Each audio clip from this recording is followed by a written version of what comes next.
Hello everyone, welcome back to GGN. This is part 3 for this news report today. It's Tuesday, March 12th, 2013, and I'm Darko. This first article I have for you is Brennan takes oath on draft constitution without Bill of Rights. So this is not very surprising in this day and age.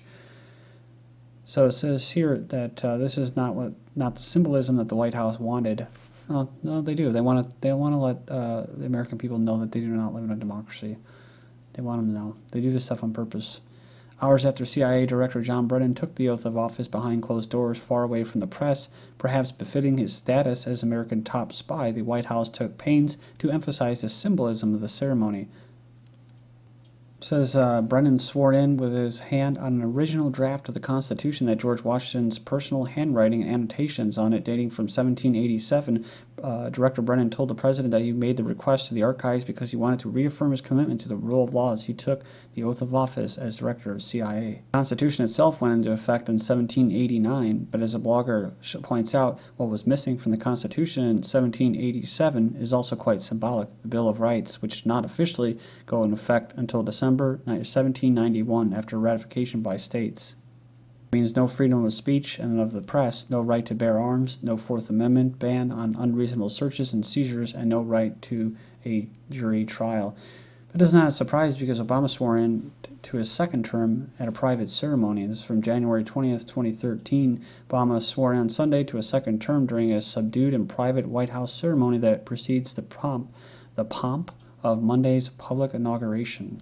So we have a poll that shows Obama tumbling in voters' eyes. It says here that his approval rating has dropped to the lowest level in more than a year, with more voters now turning a thumbs down on his performance than thumbs up. Share of homes with guns shows a 4-decade decline. So I don't know. This is kind of some weird propaganda they've been putting out lately. Like this right here, a poll. Americans want background checks for guns and ban on assault weapons. This is completely engineered consent. This is what it's all about. The share of American households with guns has declined over the past 4 decades. A nation's survey shows with some of the most surprising drops in the South and Western mountain states where guns are deeply embedded in the culture. So gun ownership rate has fallen across the board since the 1970s. It could be that they're just not reporting it. But for whatever it's worth, UN gun sales hit a record high since Obama's re-election. This is from January 2013. So, yeah, so, I mean, it just doesn't make sense, right? How could there be record gun sales if there's, not that many guns in the house, record low guns in people's hands? That doesn't make any sense. So, fewer Americans than ever trust the U.S. government. In other news, 1.6 billion rounds of ammunition for Homeland Security.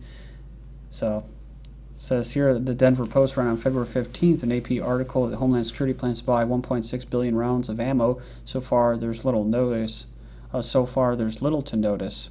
So it has been confirmed by DHS. It's issued an open purchase for the 1.6 billion rounds of ammunition.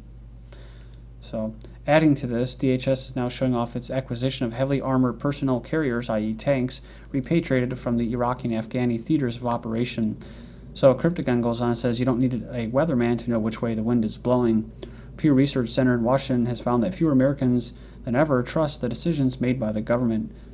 So it indicates that all demographics and groups experience an increasing lack of faith in the government leadership, according to the Pew poll. Says more than twice as many Hispanics as whites, 44% versus 20%, trust the federal government. More blacks, 38% than whites, trust the government.